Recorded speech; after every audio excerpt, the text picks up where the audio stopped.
What happens when a CEO walks into one of his own stores and sees a cashier pay out of her own pocket to help a struggling customer only to be scolded for it? Quentin Shaw had built his life off second chances. Years back, he bought a small chain of fast casual food spots that had been bleeding money. 7 stores spread across the state. He kept the name but rebuilt the business from the inside out. For years, it worked. Sales climbed. Reviews were strong, but lately, something felt off. Store 6, the one in Ridgebrook, kept popping up in discussions. High turnover. A few bad customer surveys, nothing major, but still it nagged at him. His district manager, Jay, had brushed it off. Just bad hires, Jay had said. We're tightening the hiring process. That didn't sit right. Quentin had never believed in blaming the bottom rung, so he made a decision. He'd go undercover. Not as a worker, not this time, just a customer. A regular guy grabbing a meal, see the store with his own eyes. No one at Ridgebrook had met him personally. He'd always kept communication through corporate and district leads. And with a bit of dye in his beard, a baseball cap, and some worn jeans, no one would take him for a CEO. It was a Thursday afternoon when he stepped into the Ridgebrook location. The place was clean but off, something about the energy. People moved like they were on eggshells.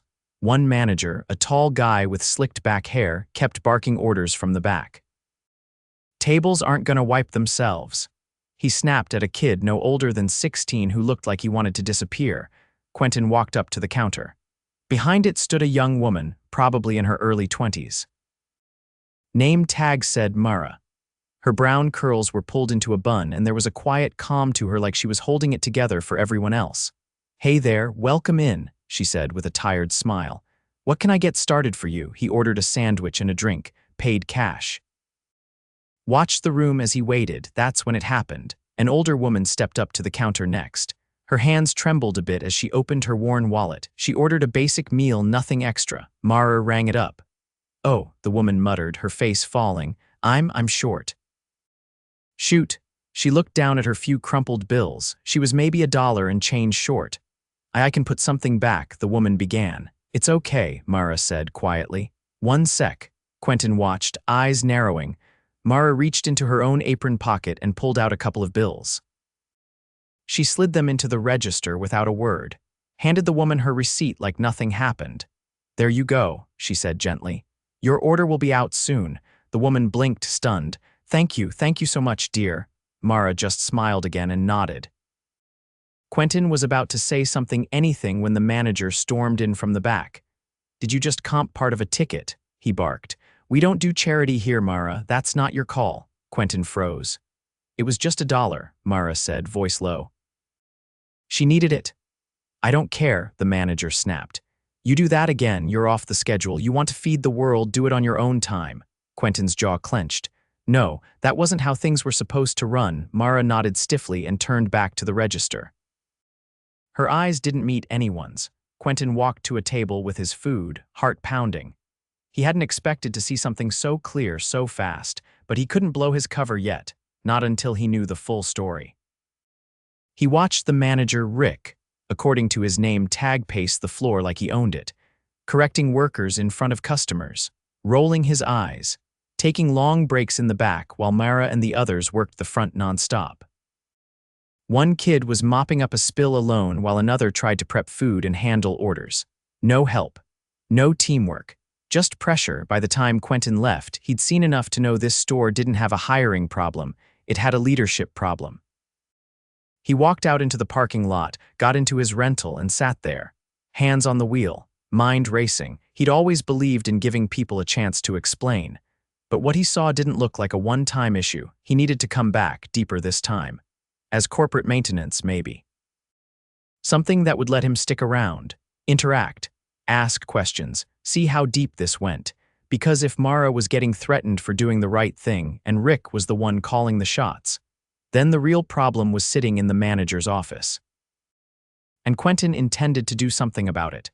Quentin returned 2 days later, early Saturday morning, wearing navy coveralls with a fake corporate ID clipped to his chest.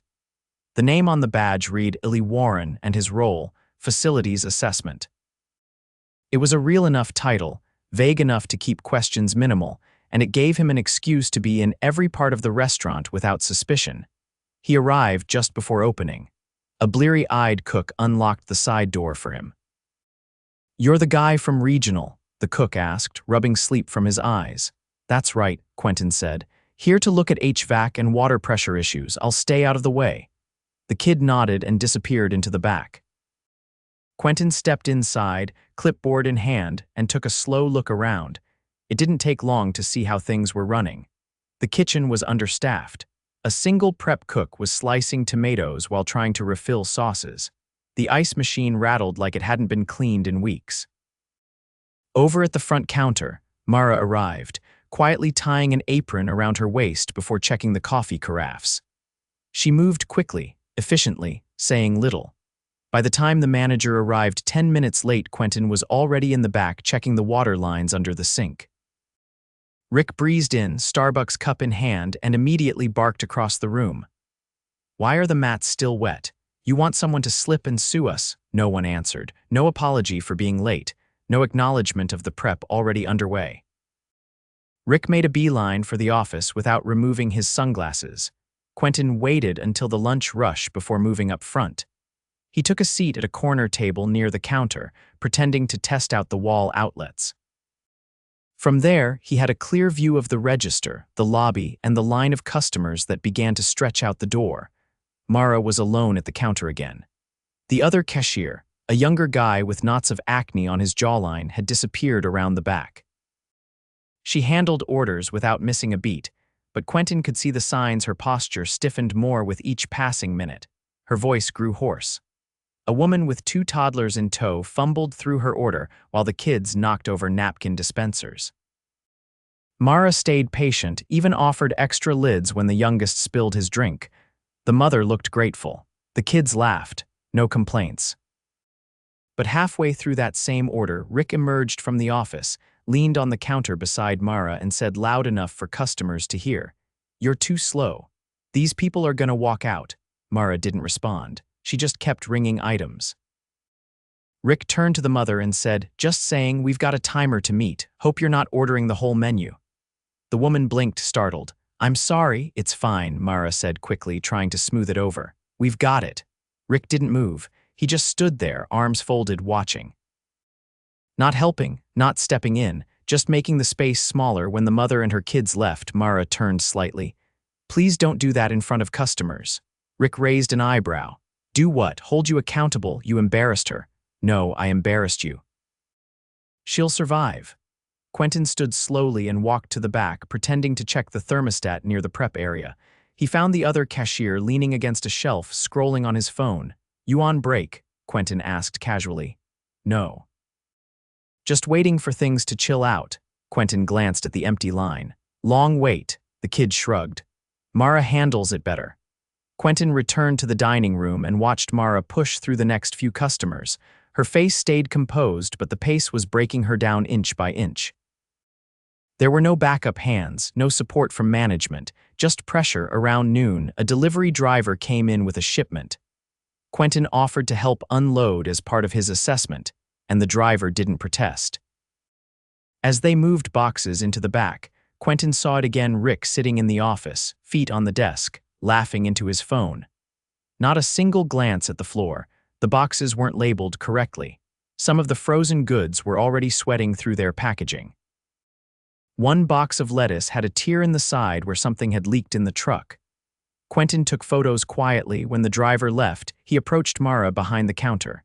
"Is it always like this?" he asked, keeping his voice low. She hesitated. "I mean, it's busy." "That's not what I asked." She stared at the register for a second. "Depends on the day," Quentin nodded. "And who's working?" "Yeah." A few hours later, he noticed a different problem. A customer came in wearing a construction vest and dark jeans, skin slick with sweat. He looked like he'd just stepped off a job site. When he stepped up to order, Rick stepped in. "We're out of hot food for walk-ins," Rick said flatly, arms crossed. The man gestured to the menu. "It says you've got everything. We're short today. Try again tomorrow." The customer looked confused. "I just want a sandwich." Before Mara could speak, Rick leaned closer and said, "We don't have time to waste on people who can't read signs." There was no sign. The man stared at him. You serious? Rick didn't blink. Dead serious. The man scoffed and walked out, muttering something under his breath. Mara turned to Rick. Why did you do that? Because I can. Not running a charity, remember? Quentin didn't wait. He turned on his heel and walked straight to the office. Rick was trailing behind, still muttering about entitled customers. Once inside, Quentin closed the door behind them. You need to leave, he said, voice low but firm. Rick blinked. What? Quentin pulled off his ID badge and set it on the desk. Then he reached into his back pocket and handed over his real card. The one with the company logo and his name printed clearly beneath it. Rick stared at it, color draining from his face. Yes, Quentin interrupted. And I've watched enough. You're done here. Effective immediately. Rick stood frozen. For what? He said, voice cracking slightly. For abusing staff, for discriminating against customers, for failing to lead, and for turning a functioning store into a hostile worksite. You can't just, I can and I will. You've had control of this store long enough. We're finished. Rick didn't argue. He just grabbed his keys from the desk, eyes darting anywhere but at Quentin, and walked out. Quentin stayed in the office for a moment. He took a slow breath, then stepped back onto the floor. Mara was still at the register, finishing an order. When she looked over and saw Rick's absence, she gave him a glance, not asking, not assuming, just curious. He's gone, Quentin said quietly. She didn't say anything at first, just nodded once, then turned back to the next customer. Quentin didn't press her. He knew what it meant to keep moving.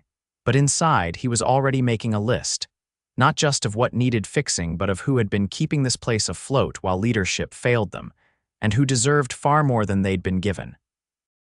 By Monday morning, the Ridgebrook store was running without a store manager.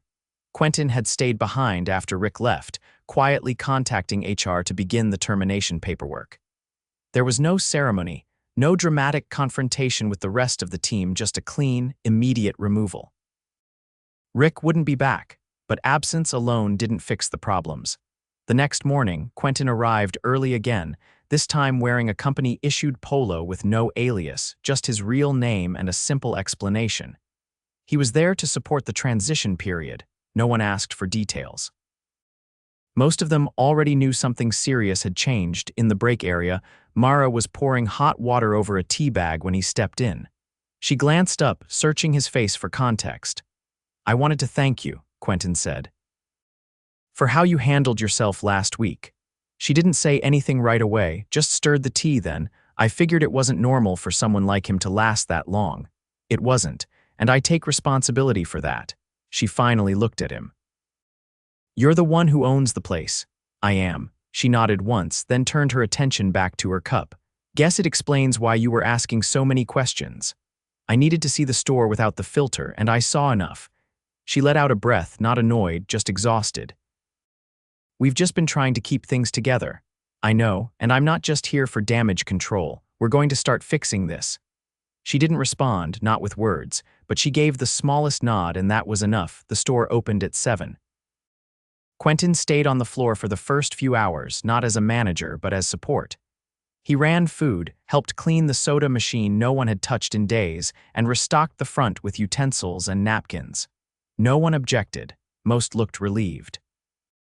He noticed right away that the morning crew barely spoke, not out of disrespect, but because they were used to silence being safer.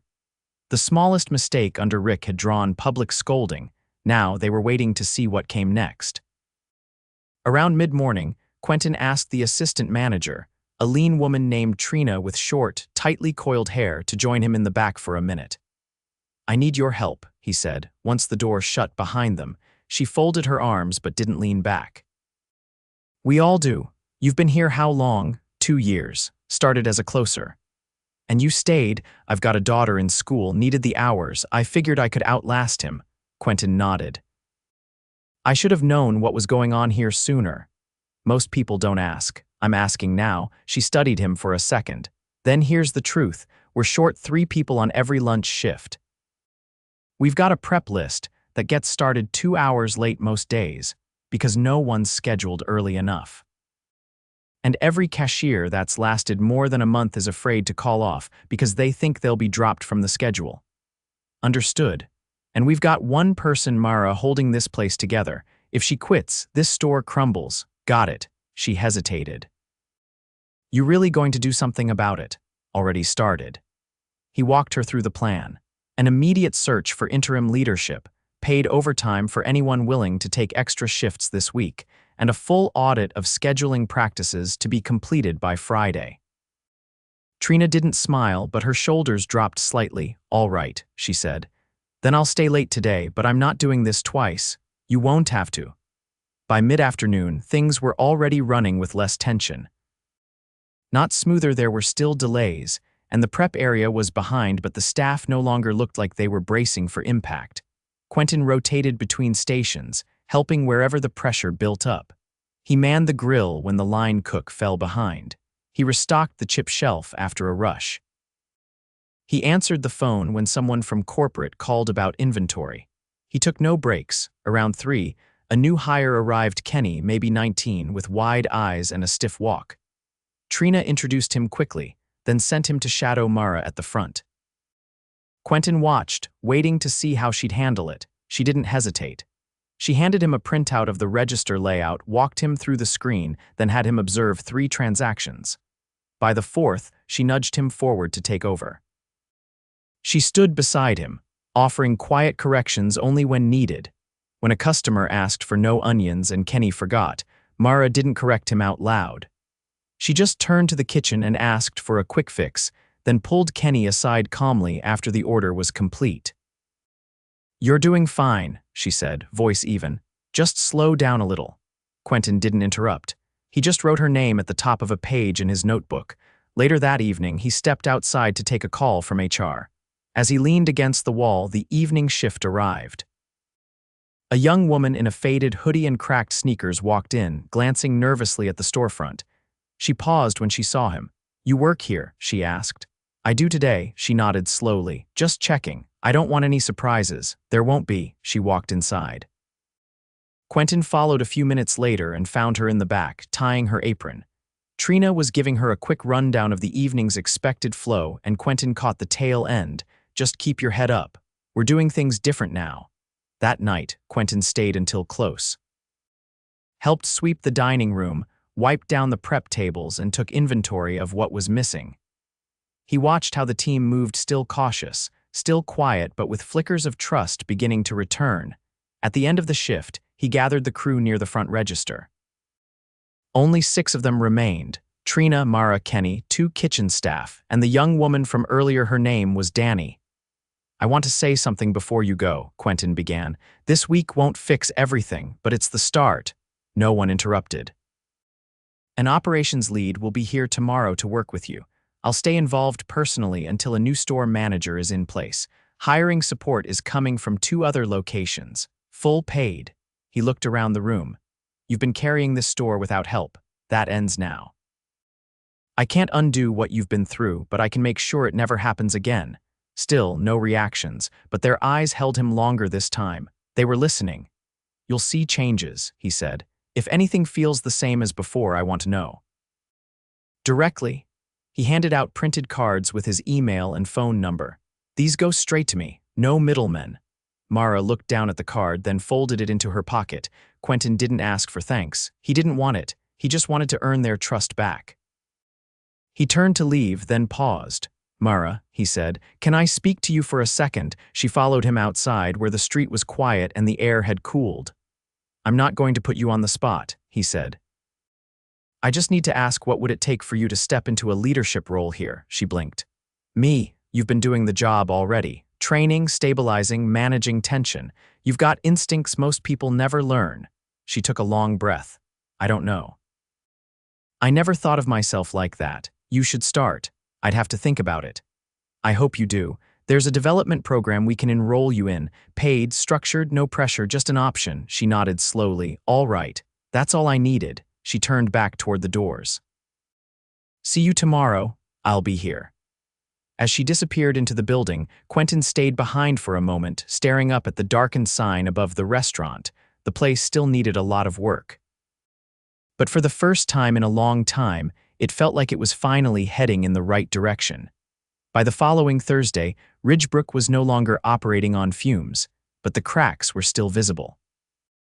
The temporary support team had arrived 2 part-timers from the neighboring Oakview location and a shift lead from corporate named Nina, but they were just that, temporary. The day-to-day still leaned heavily on the original crew, and Quentin knew it. That's why he hadn't left. He worked out of a small corner table near the front, laptop open, headset in when needed, but his eyes never left the floor. Every interaction added a piece to the puzzle. Who stepped up when pressure hit, who avoided responsibility, and who just needed someone to notice they were trying. That afternoon, Trina pulled him aside after lunch rush. Her sleeves were pushed up and her hands were still damp from rinsing the mop bucket. "I need to flag something," she said. "It's not urgent, but it's not nothing. Go ahead. Kenny's been saying some weird stuff to Danny." "Not loud, not public, but I caught something yesterday when I came out of the walk-in cooler. He didn't see me." Quentin leaned back slightly. "What'd he say?" He told her she was lucky to be working here, that girls like her usually don't last. And when she didn't answer, he said something about how she should smile more or people might think she's not friendly. Quentin's face hardened. "She okay?" he asked. "I asked her. She brushed it off, said she was fine, but she hasn't talked much since." "All right. Leave it with me." Kenny was on shift that evening. Quentin waited until the last customer left and the floor was quiet. Then he pulled Kenny into the back office. The kid looked confused, but not nervous, like he still assumed whatever this was couldn't be serious. "I heard you've been making some comments to Danny," Quentin said evenly. "About how she looks, about how she should smile more." "That accurate," Kenny shrugged. "I didn't mean anything by it, just talking, not acceptable. It was just a joke." She didn't even say anything. She doesn't need to say anything for it to be a problem. You're creating an unsafe space for someone who's just trying to work. That ends now. Kenny's eyes narrowed slightly. "You're gonna fire me over words?" "No. I'm going to fire you because you disrespected a coworker, made repeated comments after being ignored, and showed zero awareness when confronted. This is a workplace, not a playground. Your shift's over. You won't be scheduled again." Kenny opened his mouth, closed it, then walked stiffly to the break area, grabbed his backpack, and left without another word. Quentin stepped out front and found Danny restocking the drink fridge. She kept her eyes on the bottles. "He's gone," he said. She didn't pause, just moved to the next row. "If anything like that ever happens again, anytime you come straight to me." She gave a subtle nod and kept working. That was enough for now. The next morning, Mara arrived early for the first time in a week. Not because she'd been late before, but because she usually walked in just before her shift started. Today, she was there 30 minutes early without mention. Quentin noticed her checking the rotation sheet posted on the wall. "Something catch your eye?" he asked. "I saw the new training schedule," she said. "I'm thinking about it." "Good. I've never done anything like that before. You already are." She didn't argue, just folded the sheet and tucked it into her apron pocket. Later that afternoon, a man in a suit came in, buttoned up, polished shoes, Bluetooth still in one ear. He didn't order, just stood near the entrance and scanned the room. Eventually, he approached Quentin. "You Quentin?" "That's right. Corporate sent me. I'm here to observe operations." "Not audit, just a check-in." Quentin nodded. "You're welcome to, but you'll be observing a system still under repair." The man Devin walked the perimeter silently, took a few notes, and observed the register. Mara was working with Nina, walking her through mid-shift drawer counts. The process was smooth, precise, and entirely different from what Quentin had seen a week ago. Devin came back with one question. "You've got a few people here pulling more than their weight. What's your plan once the temporary support rolls off?" "New assistant manager starts in 4 days, Quentin said. "Trina's stepping up as floor lead. Mara's entering the development program and will float between shift supervisor and training coordinator as she builds experience." Devin raised an eyebrow. "You're grooming from inside." "I'm correcting a mistake. We had the right people the whole time. Just not the right leadership." Devin nodded, made a final note, and left without fanfare. Quentin turned back to the dining room. The floor was clean. Orders were moving without bottlenecks. At the counter, a teen in a school hoodie was fumbling with coins. Mara leaned forward slightly. "You're good," she said. "That's enough." The kid looked surprised. "Really?" "Yeah, you're covered." He gave a quick thanks and took his tray. Quentin waited. No one stepped in to scold her. No one hovered. The moment passed and the line kept moving. At closing time, Trina approached him at the back sink. Her apron was damp and her hair had come loose from its clip. "Store feels different," she said, rinsing a tray. "Not fixed, but lighter. It's getting there." She set the tray aside. "You staying much longer, not once the new manager's settled. We'll keep it upright." He believed her. On his final day at Ridgebrook, Quentin gathered the team briefly before the store opened. The doors were still locked, the lights slightly dimmed. He stood near the counter, not behind it. "I came here because I stopped trusting reports. What I found was a team holding a broken structure together with grit and silence. No one shifted. You shouldn't have had to do that, but you did. And now it's my job to make sure you're never put in that position again." He looked at Mara. "You're going to be training people who haven't seen what you've seen. Use that. Teach them what leadership actually looks like." She nodded once. He turned to Trina. "You've kept people steady when they had no reason to stay. That matters more than anything on paper. You've got support now. Use it." She didn't respond, just gave a small tilt of her head. "To the rest of you, Danny, Jordan, Malik, I've seen what you do when no one's watching. You're not invisible anymore." The lights came up. The signs flipped. And the day began. Quentin left Ridgebrook that afternoon without a press release or a company-wide memo. He didn't need one. The change was already in motion, not because of him, but because the right people had finally been given room to lead. And he'd made himself a promise. Never again would he wait for a report to tell him something was wrong. From now on, he'd look closer. Ask sooner, show up before damage turned to collapse, because real leadership doesn't hide in offices, it walks the floor, listens. And when necessary, steps in to do what others won't.